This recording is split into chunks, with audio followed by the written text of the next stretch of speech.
চলো এই সুন্দর কেকটার পিছনে কিছু কাহিনী শোনাই। এই সুন্দর কেকটা করতে গিয়ে আমার মাথায় তো আকাশ ভেঙে পড়েছিল।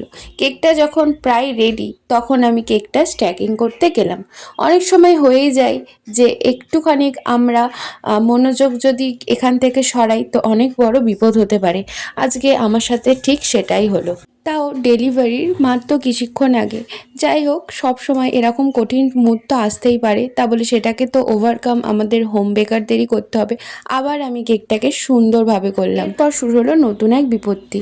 এই যে ফটো প্রিন্টের ফেসের ওইখানটাই ডলের হয়ে গেল নষ্ট, মানে কালার পড়ে গেছে। আমি মুছতে গিয়ে সেটা আর ফেসটা উঠে গেল। তো এইটা আমাকে আবার প্রিন্ট আউট করতে যেতে হলো, কিন্তু তখন বাজে দুপুর 3টে। দোকানদার তো কিছুতেই রাজি না, তাও মানে পায়ে ধরার মতো অবস্থা।